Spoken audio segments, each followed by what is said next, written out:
Spider-Man has faced supervillains, alien invasions, and even multiversal threats. But what happens when his greatest challenge isn't a cosmic entity, but something far more relentless and annoying? Could the friendly neighborhood Spider-Man finally meet his match against the ultimate alarm clock? Peter Parker has always been known for being a quick-witted hero, who uses his spider senses to evade danger in New York City. He swings from building to building, taking down bad guys with ease. But how does he do it? Well, with great power comes great responsibility, and that means someone has to stop the bad guys from destroying the city. Of course, this job is not easy. After all, these bad guys are superpowered villains with evil plans that could destroy the world as we know it. So it takes a lot of strength, agility, and intelligence to take them down. But Peter Parker has been up to the task so far. He has used his spider sense to dodge attacks from Doc Ock and Electro, swung from buildings to escape the Green Goblin, and teamed up with other heroes like the X-Men to fight the Sinister Six. But there's one thing that Peter Parker doesn't seem to be able to handle, and that is an alarm clock.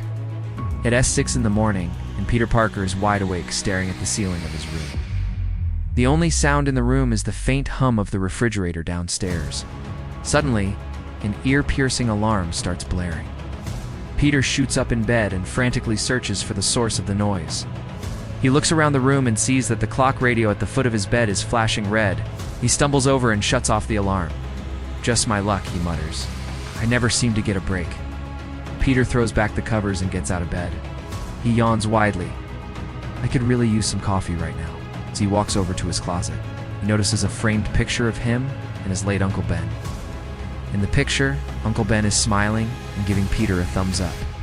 With great power comes great responsibility. Peter remembers his uncle saying, and it's those words that have inspired him to become the hero known as Spider-Man. But for now, Peter needs to focus on the task at hand. He changes into his iconic red and blue suit and heads out the door. On his way to school, he swings by his favorite deli and grabs a cup of coffee. He takes a sip and winces at the bitter taste. Not my favorite, he thinks, but it'll do. He finishes his coffee and continues on to school, where he attends Midtown High. There, he catches up with his best friends Ned Leeds and Michelle Jones, aka MJ. They talk about their upcoming science project, which they're working on together. But Peter can't help but feel distracted. Keeps checking his watch, tapping his foot impatiently. Ned and MJ notice Peter's behavior and ask him what's wrong. Peter hesitates, but eventually confesses that he's worried about a recent string of robberies in the city. He feels responsible as Spider-Man to stop the criminal, but he also has a major test coming up and he's afraid he won't have enough time to study. It's always something, he sighs. Great power, great responsibility. Suddenly, an alarm starts blaring. Peter jumps and knocks over a nearby table. Everyone in the cafeteria stares at him. "Sorry," Peter whispers, rushing out of the cafeteria. Once outside, he hears a news report describing a daring robbery at a local jewelry store. The thieves are getting away with millions of dollars worth of gems. Peter knows he has to act fast. He changes into his Spider-Man suit and swings into action. He chases the getaway car through the streets of New York, but the driver is skilled and manages to shake off Spider-Man. Frustrated, Spider-Man watches the car disappear into the distance. "I'll catch you later," he vows, but Peter still has to worry about his science project and his upcoming test. He rushes back to school, hoping he hasn't missed too much. But as soon as he steps inside, he hears another ear-piercing alarm. This time it's coming from the school's trophy case.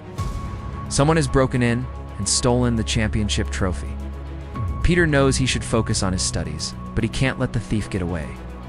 He changes into his suit and swings to the nearest rooftop. From there, he spots the thief and gives chase. The thief leads Spider-Man on a wild goose chase through the city. They race across rooftops, swing through the subways, and even take a joyride on a stolen ferry. All the while, the trophy case is bouncing around in the back of the getaway vehicle. Finally, Spider-Man manages to trip the thief up, and the chase comes to an end, but the damage is done. The alarm has sounded multiple times and Peter is exhausted. He returns home, changes back into his street clothes, and collapses onto his bed. He had managed to stop the jewel thief and recover the stolen trophy, but the constant interruptions had taken a toll on him.